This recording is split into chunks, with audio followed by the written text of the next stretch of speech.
right, and welcome to the Courtenay Turner podcast. I'm your host, Courtenay, and I'm super passionate about moving and thinking. On this show, we are going to dive into all things health, fitness, personal development, lifestyle, and political sociocultural. I've always been fascinated by people, and I love learning from the experiences and stories of others. This has been a treat for me, and I hope this is enjoyable and useful for you.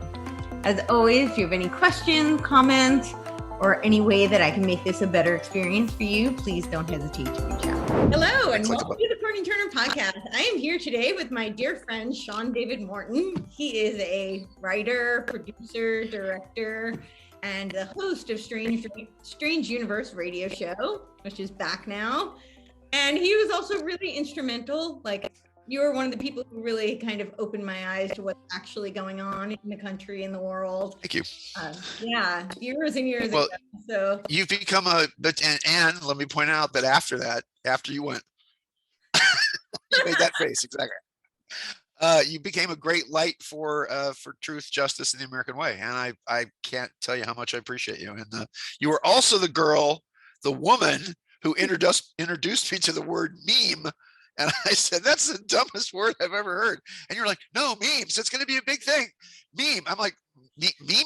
And no, M-E-M-E, Mimi. No, memes? No, it's memes. And I was like, that's what? And now it's everywhere. So you were the person that actually turned me on to the word Mimi or meme, and said it was actually going to be a big thing in the future. This was like 15 years ago, by the way, I think, wasn't it? 10 years ago? You actually said 13 years ago. Yeah. You were doing a production company called Meme Productions or something. I think it was Quixotic Memes. Quixotic Memes. Yeah. And I thought it was the Quixotic one I got, but the meme part was, so you created it. I have to give you total credit for that. Wait, I want to show you my cup. So hold on. Can you see my cup? Yes, tears of my enemies. So everybody needs a cup like this. So there you go. Everybody. All right, what are we going to talk about today, darling? Oh, yeah. So maybe just give my audience a little brief overview of who you are and gosh. Oh, please don't make me do that. Okay. Let me see. Grew up in Southern California, and then my parents got divorced and moved to Northern California. Went to Stanford, then transferred. I thought Stanford was just stupid. They don't even give you grades at Stanford. They give you cookies and gold stars and stuff like that. And fantastically ugly women, though. Fantastically ugly. If you're into ugly women, Stanford's the place to go. And transferred down to go to USC. Got 2 degrees at USC, a political science degree and a master's of performing arts as well. Got out of USC, actually, oddly enough, was working for, actually sold the script to Buck Rogers, which was the TV show way back in the 80s. Was friends with Gene Roddenberry at the time.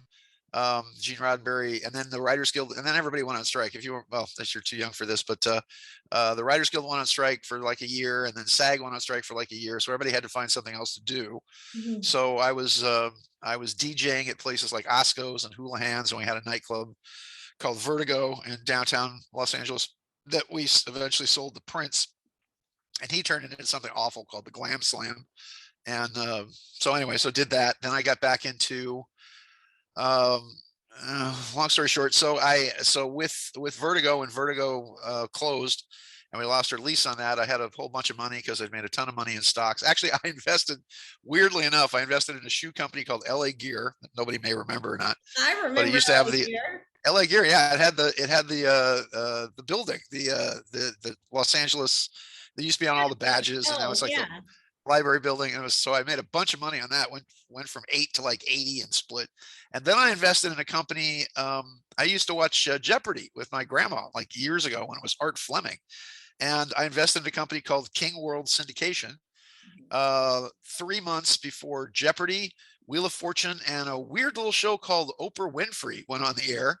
And I saw a video of Oprah. Man, she was messed up in the day. She had this messed up nappy hair, and her teeth are all different way. I mean, she literally looked like a hillbilly version of what Oprah looks like today with all the plastic surgery and whatever. And I still don't understand how she's still doing the Weight Watchers ad, and she's still fat. I don't understand that. She's still huge, and she's like Weight Watchers, and you're like, they only shoot her from here up. So and now she has to look smart, so she's wearing glasses now. She has a new ad about something like, don't be like her, do Weight Watchers. That's how that works? Yeah, kind of, yeah. And it's funny because she started the yeah, we can talk about this forever, but I used to go over to, she had a company called Oxygen, I think it was. Yeah. And it was funny because that's what they paid the workers, is air, nothing. And you'd go over there and people were like, you got another job? You got another job? You got any leads on anything? Please, God, get me out of here. I mean, it was literally the closest thing I've ever seen to a cotton plantation ever, because she paid them nothing. And but I guess that's why she's a billionaire, I suppose. So that was the OWN network and what have you. So I went through the whole process. I was doing we had a production company. God, I haven't talked about this forever. I was making all kinds of money just coming up with concepts for rock music videos. So, which I know is a weird thing, but you have a rock music video and just come up with an idea. And we were doing music videos for Genesis and Phil Collins and Mike Rutherford. Well, I'll give you an idea. We had Phil Collins had a song called he had a song called Take Me Home. You ever heard the song Take Me Home? And so my friend Doug Nichols, who was a partner in the company, he was touring with Phil Collins and Genesis. And I had an idea that just said, well, Doug, you're in all these cool places, take Phil out and record him singing the song in front of cool places like the Sydney Opera House, and there's your video. So I got paid like $5,000 for that story. And then one day, this is a fun story. Phil Collins is like, hey, I've got all these people. He's got this horrible accent. He goes, I've got all these people pitching me stupid shite. They want me to be a spy, and they want me to be a cowboy, and they want me to be a samurai warrior. And I said, well, nobody's ever done a video about people who pitch videos or people who do videos.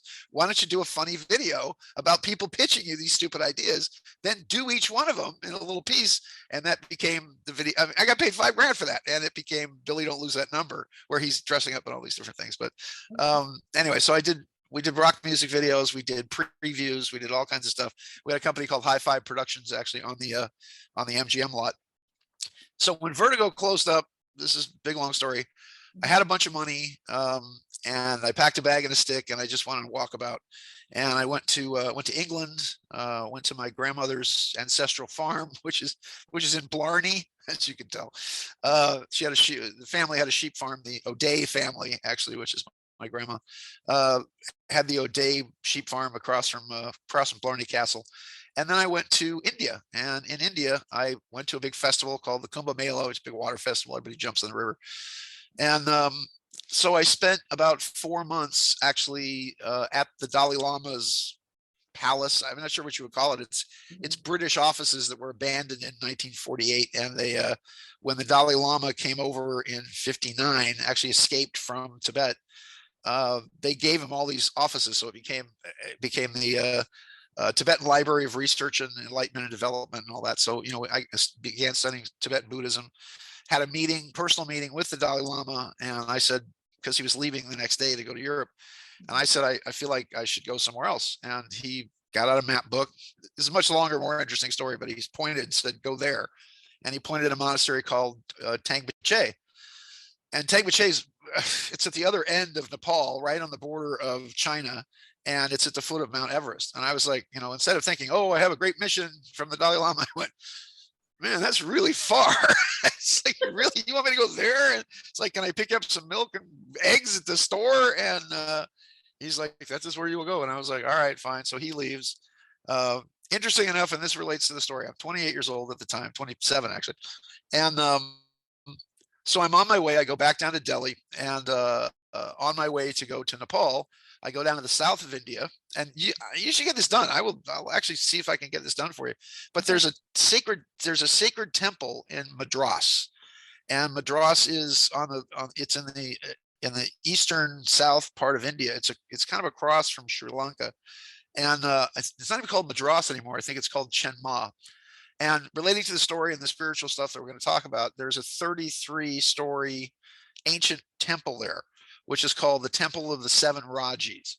And in Hindu Vedic astrology, their astrology is actually instead of being the Pleiades, which are the seven sisters, and in one story they're the daughters of the king of Crete, in other stories they're the daughters of Zeus.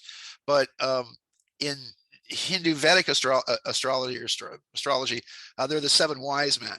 So they believe that the seven wise men of the Pleiades actually came down and built these temples. And in the temples, you have thousands and thousands of these scrolls that are written on nadi leaves, which are basically like palm fronds. And they're all in Sanskrit, and they're all wrapped in, they're rolled up, and then they're wrapped in amber, so that they'll last like thousands of years. So the legend is that if you go to the temple of the seven Rajis and you give them your palm prints, and they actually have a Xerox machine there where they print your palm prints, you wait for about a week or so, and they go up into the tower and they find your reading. And so you bum around Madras for a while, and a little kid comes, bangs on my door and goes, Dr. Jones, come. You come, you're reading ready. I'm like, yes, short round, I'll be right there. And you must come, the cult of Kalima are going to take over the world. So you go, and there's a really old man who's reading the Sanskrit. There's another guy who translates it, and then they write it all down for you. And oddly enough, in this in the nadi readings, while they're going through, and actually they named my parents, my mother, my father, my brother, was actually their names. I was like, this is before the internet, this is like 86, and it's all right there. And but then they say, your dark forces, you are going to become a bright light, and you're going to enlighten a lot of people. And because of that, the demonic forces of the world, the dark angels, will come against you. And when they come against you to stop you, to put your light out, you will be imprisoned at 58 years old, and you'll spend 4 years in prison. And after that, you're going to have some health challenges, but then you're going to be big star, global thing, and all this other stuff. So I kind of tuned out after that. I was like, even listening to it, and I have the paper where they wrote it down. I have the recording of the guy. I've got the whole thing. There's proof saying you're going to go to prison at 58. And there I was, being sent to prison at 58. And what happened is that right before, and this is kind of I don't know if this pumps up my importance or not, but whether you know it or not, anybody that was in the alternative political movement, and the people that I'm talking, not just people that are bloviating on the web, but I'm talking about people that were doing, bonds, and showing people that the monetary system is completely fake, and showing you that, mortgages are from banks are completely based on fraud. They're all based on fraud by the fact that when you walk into a bank and you give them your social security number, they go and they get your credit from the Federal Reserve, and they loan you back your money basically, and they do a switcheroo, which means that you become the homeowner, and then they switch it around so that you have to then pay the lien. It's all a big crazy deal. And so not only was I talking about the bond system and how the money system is fraud, and none of it's based on gold and silver, and that basically the Federal Reserve Act and the Federal Reserve, again, private companies, control everything, that the United States was divided up by 12 crime families back in 1913. And so they control all the economics and whatever else. And also that they completely control the courts. Now, this is an interesting case in point. Scotland, was it 10 years ago? Forgive me, people watching in Scotland, but about 10 years ago, they wanted to do a referendum to be a free country in Scotland. And the Queen made an interesting statement, because she said to the Scots, this is before they did the big referendum and the whole thing. Now, the referendum lost supposedly by a 52 to 48%, which is a complete lie. The whole thing was rigged by MI6. They knew what was going to happen beforehand. They said when the Queen was told it was 52-48, he said she quote, she purred like a kitten, which was a weird thing for them to say about the Queen of England, who, by the way, here's a prophecy and prediction for you. She's going to die by June of this year. And there's astronomical things and astrological things about the Queen, and about the transfer of power to Prince Charles, and how that's going to work. A lot of people, by the way, had thought that Charles would be passed over and that the Queen would give everything directly to William, which would be, I think, a better idea. But you just can't. There's a lot of people that had speculation about it, but you can't do it under the law. You can't name your successor. It has to be a direct bloodline succession and all that other stuff. So the Queen made an offer to the Scots, which was pretty much the same offer they made to the United States. To the Scots, they said, if you let us control the banks and let us and keep us in control of the courts, you guys can do whatever you want. You can go be free, right? And the Scots are like, yeah, hey, bollocks to you, you know. And so they had the vote anyway, which of course was rigged and they lost. But that's very interesting to me, because when Cornwallis supposedly surrendered his sword to George Washington, you see there's a big painting of it where he's the red coats and the blue coats and all this. That did not happen. What Cornwallis did is he shook his sword in Washington's face, and he basically said, "You Yanks better pay up, or we'll be back and we'll burn this stinking place to the ground." And which is exactly what they did in 1811 and 1812, when the United States decided that when they broke the central bank of England's control, which was all set up by Alexander Hamilton, by the way. I mean, Hamilton was like, real. I mean, now they have plays that are celebrating him, but he was a total scumbag. And he's the one that set the whole thing up at the Bank of the United States and made sure that the British controlled the banking interest. And by the way, it was Benjamin Franklin's grandson who did a whole big story in the Philadelphia papers about how the United States had paid reparations to the English of 666,666 pieces of silver in order to reimburse the British for the fact that they had to hire mercenaries, which were the Hessians, because they couldn't get any English people to come fight the Americans, because they were all their brothers and sisters and cousins and whatever else. So this is why they had to hire mercenaries to come fight the war. And there's this big scandal, and it led to this whole big history lesson about this, but it led to the original 13th Amendment. And the original 13th Amendment, which was completely just thrown down the memory hole of history, basically said that you could not take a title from a foreign country, which, by the way, all lawyers who carry the word Esquire behind their names, that's a title from the Queen of England, as I'm sure you know. So, you know, an Esquire is somebody who is the assistant or groom or squire of a knight. And how this used to work is you sent the Esquire into the town, and the Esquire would stand up in the middle of the town and say, "All right, mates, you don't pay your taxes. I've got a knight behind me, and he's got a mace and a sword, and he's got a bunch of other friends same way, and he's going to come in and burn your freaking house down." And if people couldn't come to a deal with the Esquire, the knight would come in and burn everything down. That's where the whole thing came from. But the bar card stands for British Accreditation Registry, or British Aristocratic Registry, and it's all run out of a place called the City, which is an area in London. It's a triangular area in London, which, by the way, at the exact center has a big statue of Baphomet, you know, the ram-headed god with the tits, or the boobs, I'm sorry. And I'm not sure what the proper term is for women's breasts these. I don't know. My wife keeps saying, "Well, you have to say boobies because it's cute." So there you go. So anyway, long story short, I challenged the legal system. I challenged their bond system. I'd actually figured out we had an investment group.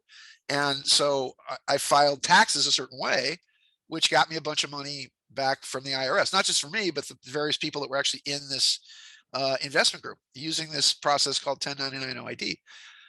Now, I got letters from the IRS that said they owed me, or us, like $4.2 million. And they said, "Well, we'll pay you as soon as we check back taxes and liens and whatever else." And basically the government just said, "We're not going to pay you. We're just going to accuse you of a bunch of stuff. We're going to dig a bunch of crap up." And the bonds are interesting, because when we sent the bonds, we would send them to the banks and we would say, "If anything's wrong with this, if you don't like this for any reason, send it back and we're fine." I mean, it had a whole thing where it's like, you've committed fraud against these people. So here's a bond written out not only with a social security number, but also people don't realize there's a number on the back of your social security card that's in red, because red stands for blood. And that number, which always starts with a letter, A through L, because there's 12 Federal Reserve banks that all have different numbers to them. So A is Philadelphia, B is Boston, C is New York. The last one I know is L, because that's San Francisco. That's the Western region.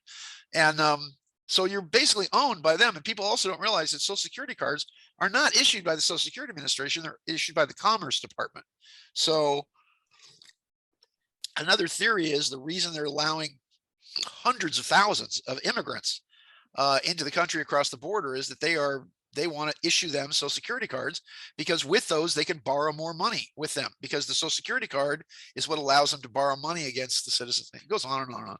Yeah. So it's weird to be in a case where you have the entire Department of Justice aligned against you personally, and having them just make stuff up. And by the way, all the tax stuff was 5 years past the statute of limitations, because tax stuff is 3 years, and yet we're at 7 years. And they were like, okay, the judge is like, I don't care, statute of limitations, what's that?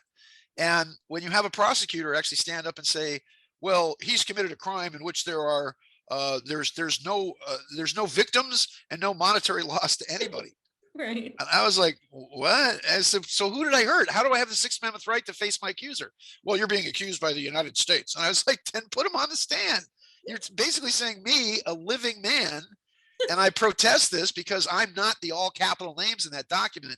You have Sean David Morton in all capitals. That's not me. It looks like me. It sounds like me, but it's not. My name is spelled capital S-E-A. That's the living blood and flesh man, not this corporate matrix intersection that you all are doing. And it didn't matter to them that it was beyond the statute of limitations for all the tax stuff. We're going to get you anyway. They couldn't make any sort of case because they couldn't find anybody to testify against me, because I told them, I said, look, I'll do the bond work for you, but I'm submitting this on your behalf. I'm just helping you with the paperwork.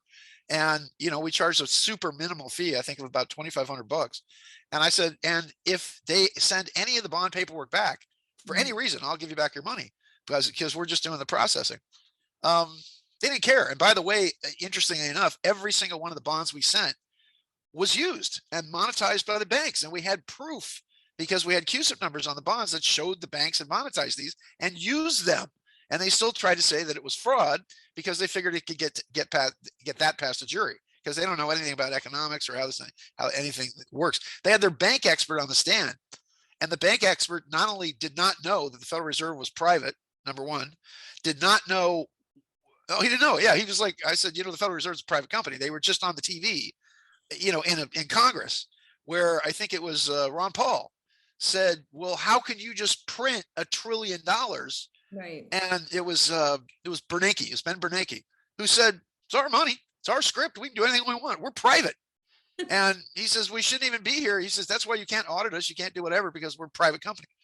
And this banking expert they had didn't know that they were private. Then I was like, well, that they have, what a W-4 is, right, Courtney? You've had to fill out a W-4 at once in your life. You have a job. This banking expert didn't know what one was. He didn't. I said, well, you fill out a W-4. He goes, what's that? I said, have you never had an actual job, sir? He's like, I don't know what W-4 is. And it's like, I'm just sitting there going, this is your expert. This is the government's expert on all this stuff. Wow. They had a tax lady on there who looked like Bozo. She had this huge mop of red hair, big fat lady. And she supposedly writes the stuff for IRS and all this other stuff. And she was like, well, you filled out this form and that form and the other form. And I said, wait a minute. Okay, so there's another form that you fill out, which is called the 1099A. And I said, what does the A stand for? And she says, abandonment. And I said, and the second A stands for what? She was acquisitions. And I said, so I filed all these abandonment and acquisitions on every claim that I made, which makes everything that I did legal and makes the return that I got legal, because I'm not abandoning the money and I'd like to acquire it. And she said, quote, I was not instructed to look at that part of the file. And I said, who instructed you? Them. And she pointed to the DOJ. And I said, so the evidence that would have exonerated me, not only did you not look at, but your testimony was coached by these people. And I began to realize it was just such a railroad job. And I stood up in the court. This, two last things I'll talk about here. I stood up in the court and said, Your Honor, I demand that you tell me what the jurisdiction of this court is over me, a flesh and blood living man, when I'm being accused by a pile of paper against a living man. And I said, here's the jurisdiction of the federal courts. You have jurisdiction over contracts between the states.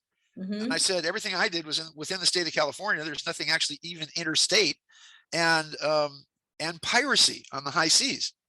As a matter of fact, it was weird because I was in this satellite camp where there's no walls, there's no fences, you could walk around. There were guys running out to the road and like banging their wives in vans, and then they jump back over the fence. I mean, it was Hogan's Heroes meets like Gilligan's Island. It was really kind of Stalag 13 meets Hogan's Heroes.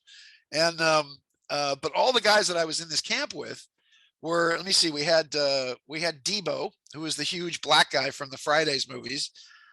He was also in Batman and all that other stuff. We had a guy who'd won 2 Super Bowl rings with, I think, the Broncos and the 49ers. Had another guy that was Charles Barkley's attorney. My bunkmate, actually, my bunkmate was was Calvin Coolidge's grandson, and the guy over here on the other side was Heather Locklear's boyfriend. He was one of the most famous plastic surgeons in Hollywood. And I knew Heather because Heather went to UCLA, and I was in a fraternity with her brother. And so I'd see her all the time. And I'd say, "Oh, Heather, what do you want to do?" "Oh, I want to be an actress." And I was like, good luck with that, because she wasn't that attractive actually in college. So that's funny. Anyway, I just thought it was funny that Mark was, it was her boyfriend, and it's all people in there for tax stuff and bond things. And a lot of people got swept up in the 2008 thing, where what they did at the time was not even illegal. And yet, instead of going after the people that actually did it and stole people's money, they went after the poor people that were hedge fund managers and, whatever else.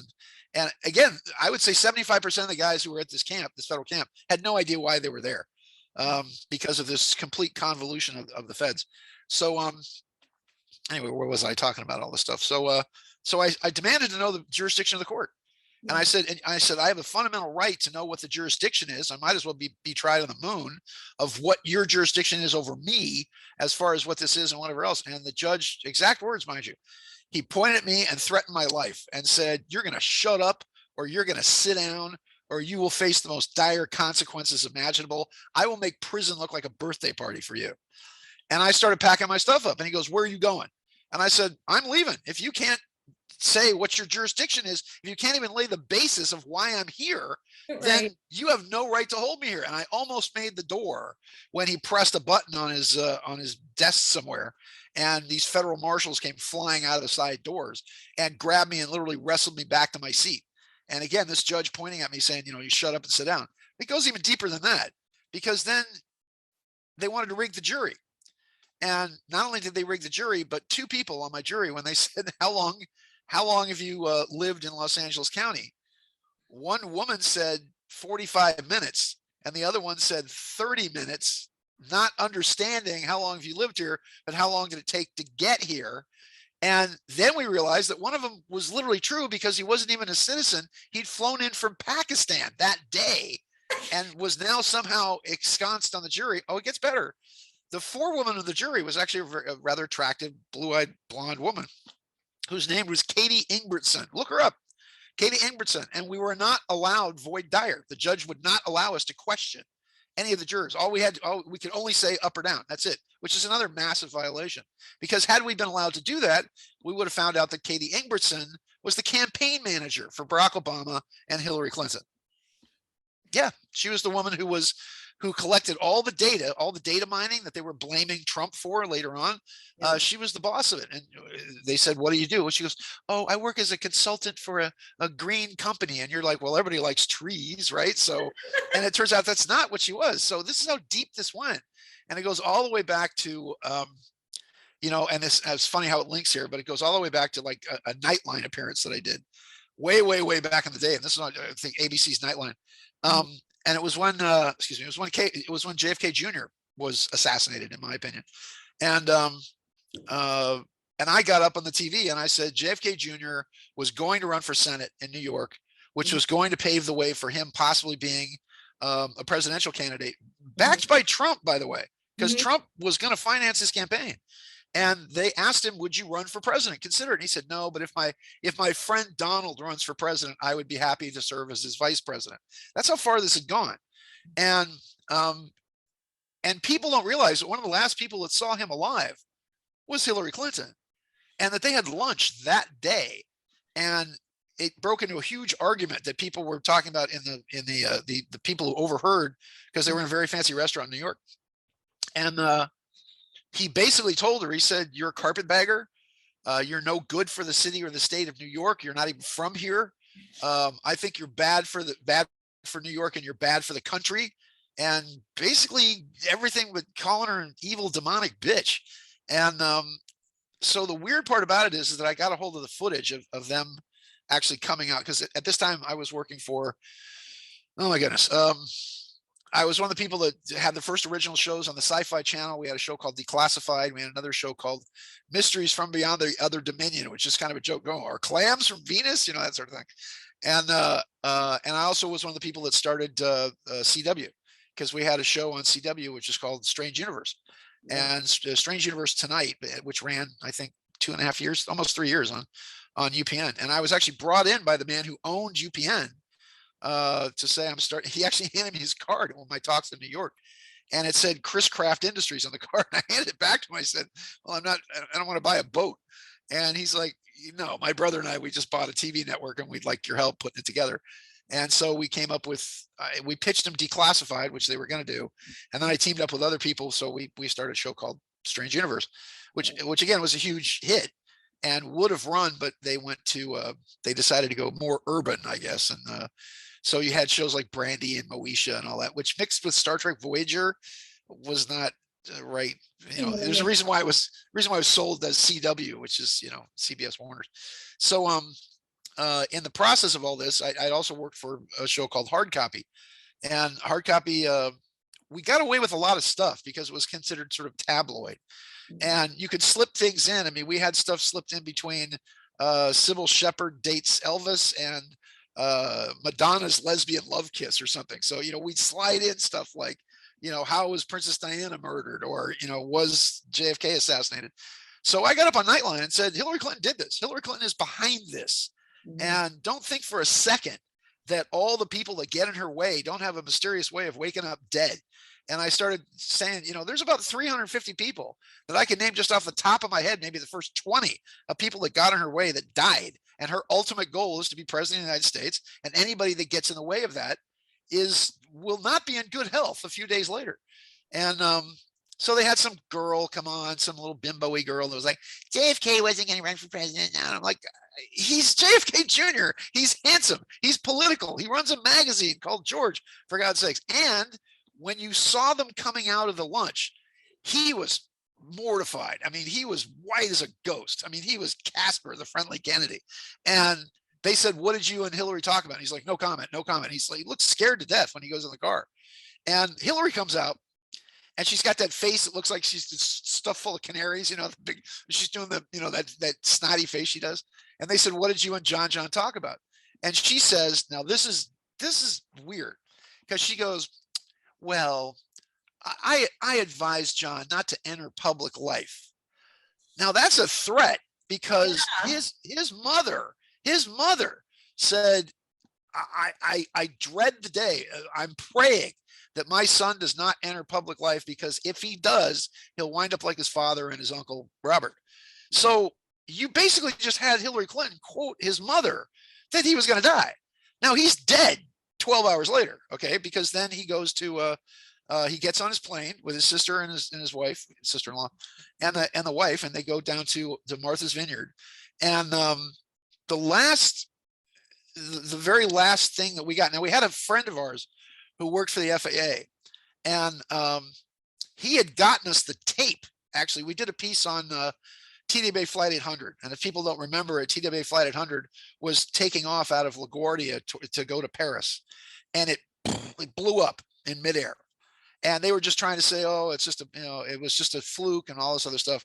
No, it was actually hit by a military missile, and it was an accident. But if the military was found out that they were doing military tests no less than like 5 miles off the coast of New York, if they found out that it was actually a submarine that was doing target practice with missiles, that was actually shooting at a boy that was being towed behind a helicopter, they'd be liable for billions of dollars. So, and we had two friends that had actually broken into the NTSB investigation site and actually managed to get a piece of fabric from one of the seats that they had tested that turned out to be, full of rocket fuel, which means that this thing, it didn't have a warhead on it or anything. But commercial airliners are basically like tin cans. They're literally made out of like aluminum foil. And this thing went, tore right through it. So, and we had the proof from the FAA, because the FAA, we had the radar scanner that showed TWA Flight 800, being fat and happy, just flying through the sky. And suddenly, boop, this thing comes up, and you see the missile go boop, boop, boop, boop, boop, and the plane explode. So we went to the same guy and said, can you get us the tape from the FAA tape from the tower? And the last thing we got was 15 minutes before he disappears or crashes. He's on the control tower. He says, I have the tower in sight, runways in sight, lining up for approach. Okay.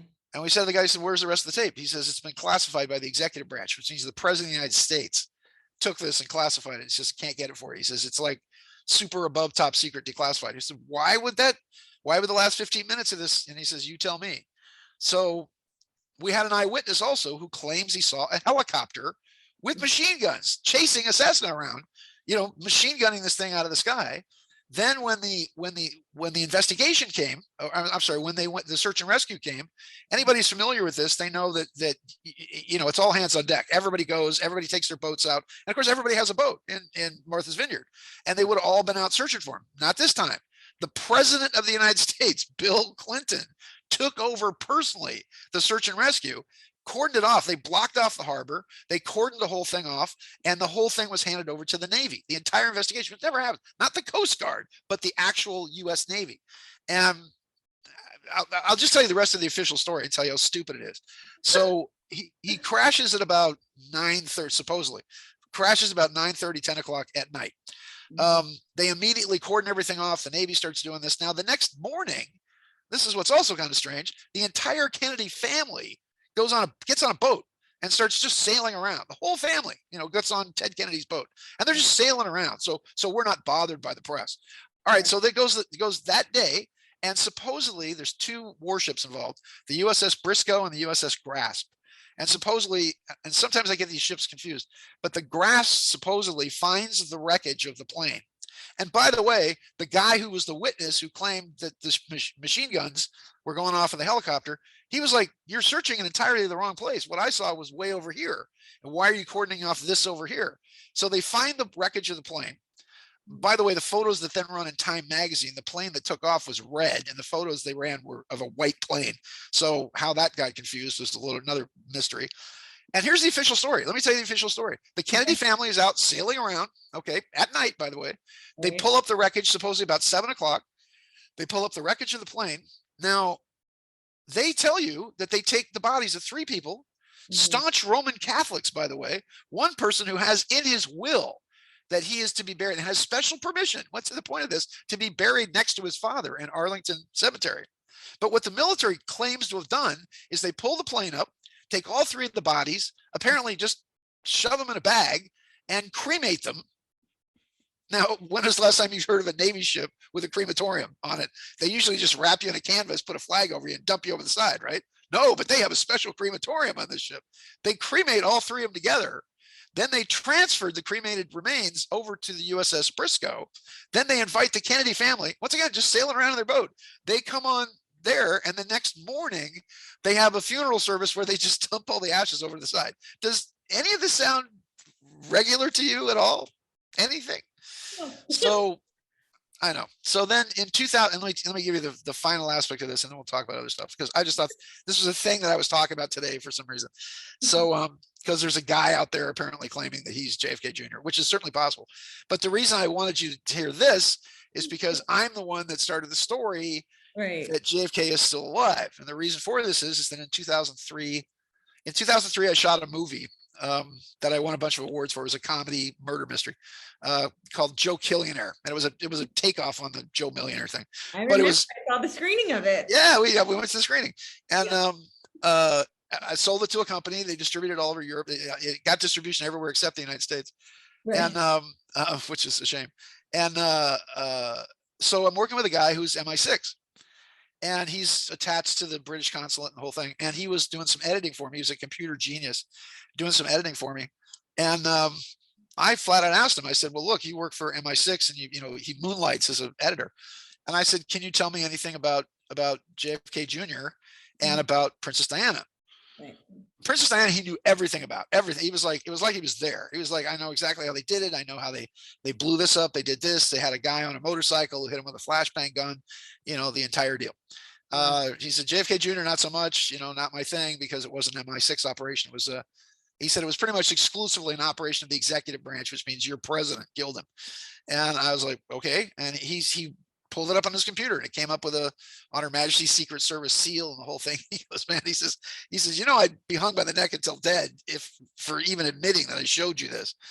And he said, all I can tell you is that when I look into both these files, and he had some on Your Majesty's Secret Service eyes only, your eyes only kind of thing, very James Bondy kind of stuff. And he said 2 classifications drop over these 2 files, which means I can't find out anything more about it. But he says, I can tell you for a fact that the murder of Princess Diana was ordered by Prince Philip. Everybody knows this. And he says the reason he ordered it is because we discovered that she was pregnant with Dodi Fayed's kid. And people don't realize that Dodi Fayed is a member of the House of Saud, which means he's royalty, the House of Saud. And Prince Philip said, quote, no bloody wog is going to be the future stepfather of the future king of England. And he's like, she's got to go. And he says that put the whole thing in motion. Now, there's a whole other thing to it as well. He says, because they approached the Americans to assist in the assassination. And apparently Bill Clinton had a crush on her and apparently tried to bang her when she was in the White House, and just showed up in the Lincoln bedroom with his pants around his ankles, doing a friendly penguin impression going, oh, look, Princess, looks like my London bridges are falling down there, baby. And she ran away from the White House like 3 a.m, claiming, oh, I had an early flight to catch it, which is stupid. So Bill Clinton had actually, the American intelligence had actually warned them that this was going on. And 10 days before the crash, Dodi Fayed's, Mohammed Al Fayed, the father of Dodi, actually had the Mercedes limousine checked out. And they found that there was a remote control device that was actually attached to the steering column, which means that they could have crashed they actually could have crashed the car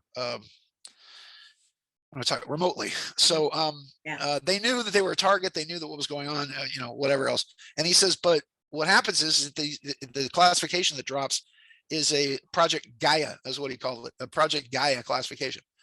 And I said, what's that? And he said, that's the British intelligence version of your WITSEC. And I said, what's WITSEC? And he says, that's witness protection. And I was like, my head just blows up. And I'm like, so you're telling me that Princess Diana and JFK Jr., once again, no bodies, because when I was working for Hard Copy, we offered $10 million for anybody that could give us a picture of Princess Diana's body. Nobody ever took us up on the offer. And these are the French. The French will do anything for money. It's like, I don't care. You want to see a dead princess? That's just fine with me. Here you go. Here's the pictures. I took them on my phone. And so this is where it got kind of strange, where I'm like, so you're saying that Diana and John might be still alive? And he's like, that's all I can tell you. He says, there are witness protection program. And I said, Diana, I can understand, but why would JFK Jr. be in a British protection program? And he goes, because Hillary Clinton wanted him murdered and she was running the US government, and your president handed it over to us to keep him safe from the people on the inside, so whatever. So, and this was just a kind of an interesting aspect of this. And I've just mentioned this offhand. And now you've got a guy out there claiming he's actually JFK Jr. and he's running around somewhere. And I'm like, there's a lot of problems with that too, because it's like, it's sort of like the old British TV series, The Prisoner. You don't just get away from the island. You have the giant balloon that chases you around and it takes you back and all that. So, is he still out there? Is he running around? Is he doing? I don't know. But again, there was a guy that now I've had a kind of a run-in with. I don't know. I didn't do anything to him, but who claims he's JFK Jr. This guy was sleeping on my couch, borrowing money from me, and I've taken him out to dinner, and we took him to football games and things. I'm like, wow, you're JFK Jr. I didn't realize you were, American royalty. And so I don't know. So this just relates to all the stuff that's kind of going on now. And, was he wearing a mask and you just didn't recognize him, or was he a hologram? And so no, he's a big guy. He looks like, we used to call him Batman, because he's got blue eyes. He looks like Bruce Wayne. He's a totally different body type. But he's out there. And again, I finally, when he said, he made some post that I was rude to him and I was dismissive and divisive. Mm-hmm. And that's because when I got out of jail, it was weird, or out of the prison. He called me from out of the blue and said, don't out me. And I was like, out you from what? Because he was 107 and JFK Jr. and the whole thing. I was like, I don't care what you tell people. Why would I out you? If that's your privacy, that's fine with you. And I'm like, and I said, okay, but you're one of these white hats, right? You're one of the guys working behind the scenes, right? And you're one of the people that is, and the white hats are working and they're saving the country. Again, I don't see it. And Would and be I nice. said, yeah, it would be nice if somebody was doing something for us out there, because as far as I can see, the bad guys just took control. I mean, unless Frodo and Samwise can drop the ring into the volcano, it's right now it looks like we're done for.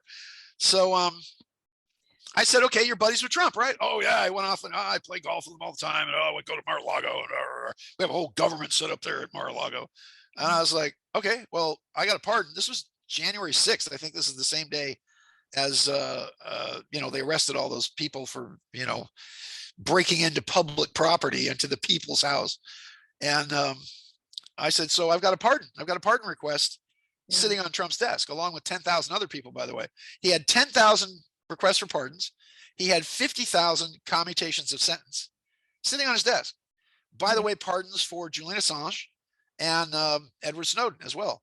Now, Trump was threatened by Mitch McConnell, this jackass, claiming to represent the Republicans. And by the way, it's not the Democrats you people have to worry about. It's the rhinos. It's the Republicans pretending that they're Republicans and pretending that they're, the Mitt Romneyizing of the Senate, as an example. And the infiltrators, for sure. Yeah, completely. I mean, they're complete. I don't even know what you would call them other than just traitors or rhinos or whatever. Globalist shills. Yeah, exactly. So the challenge being here is that Mitch McConnell threatened Trump and said, if you sign pardons for these people, specifically Snowden and Assange, he said, I'll get my 18 butt boys that I control in the Senate, and I'll get them all to vote against you and impeach you. And if they impeach you, you'll never be able to run for office. And Trump, being the, mighty guy that he is, just said, screw it, just walked away from all of them.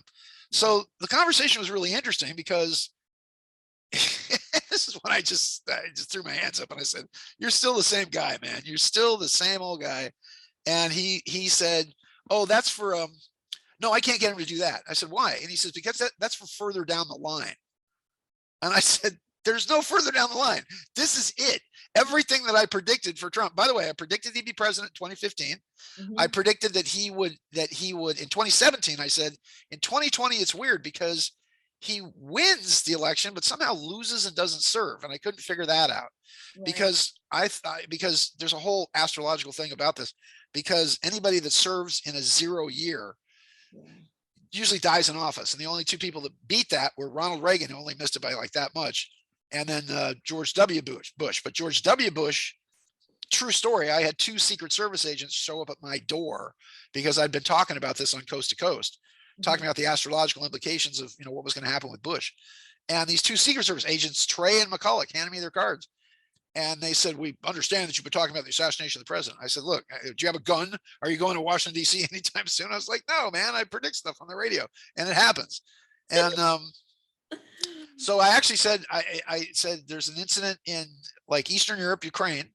And I said, there's something in these particular dates where he seems to be maybe England, but it's definitely a foreign country. And these guys looked at each other, kind of all freaked out because Bush had a whole thing that he was going to do in England. And by the way, they spent $150 million on security just to make sure that nothing would happen to him in this period of time. And when he was in Ukraine or whatever Eastern European country at the time, somebody threw a grenade up on the stage that literally rolled across the stage and bounced off the podium and did not explode, was a dud. So twice he came that close. And there was, a lot of information about that. But one way or another, Joe Biden's not going to finish his time in office. He'll either fall over dead I think, in my personal opinion, and I'm no threat, I don't want the president to anything.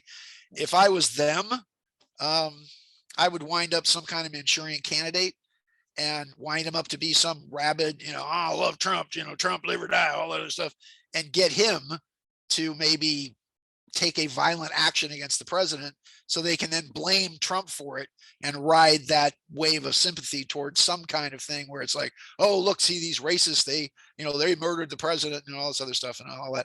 It could be as simple as, was it 26th Amendment, 27th Amendment, the guy, because he's completely incompetent. The 25th Amendment, yeah. I feel like they've kind of set up for that. They've set up for that. I mean, they're doing all these, offs of him being completely mentally incompetent. Shaking with the air and How you know something's going to happen is because now you have what you call the mainstream media, and I just call the CIA because that's exactly what it is. Exactly.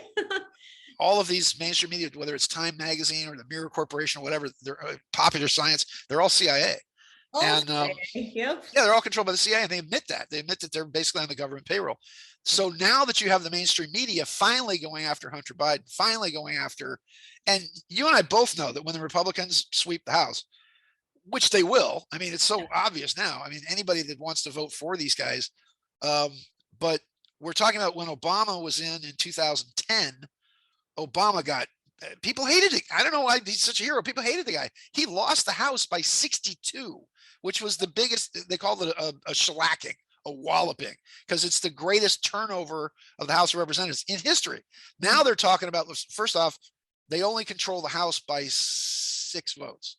And 29 Democrats have now already said that they're retiring and that they're not moving forward. So right there, okay, so there's 29. Now, if you take all the other outrage that's going on, whether you take it to Florida or the U.S. Senate or whatever else, I mean, they're looking at, the best estimate right now is they'll probably lose 80 seats in the House, possibly lose 10 seats in the Senate. So it's going to be a red tidal wave against these guys. And you can't tell me, just out of spite, that they wouldn't impeach Biden for all the stuff he's doing in Ukraine, which leads us to Ukraine, which is what you wanted to talk about in the first place. But we'll talk all about that. But once again, the zero curse is that any president that's been elected in a year that ends with a zero since 1840, and supposedly this was the curse of Chief Tecumseh. Chief Tecumseh, because we'd broken all the treaties, he predicted 2 things. Oddly enough, he predicted the New Madrid quake, which was 1812 and 1811 and 1812 and 1813, December, and which then disappeared the entire town of New Madrid, Missouri. And they said, the Great Spirit will stamp his foot, and a great trembling of the ground, it will come, and at the solstice. And so he predicted that. And then they also supposedly said any of the great white chiefs that end in a zero. So that started with Tyler, I think it was. But you have Tyler, then you have Lincoln, then you have Garfield, then you have McKinley, then you had Warren G. Harding, who just kind of fell over dead from the flu. Actually, he gave a speech like 3 hours long in the rain, and he fell over with pneumonia.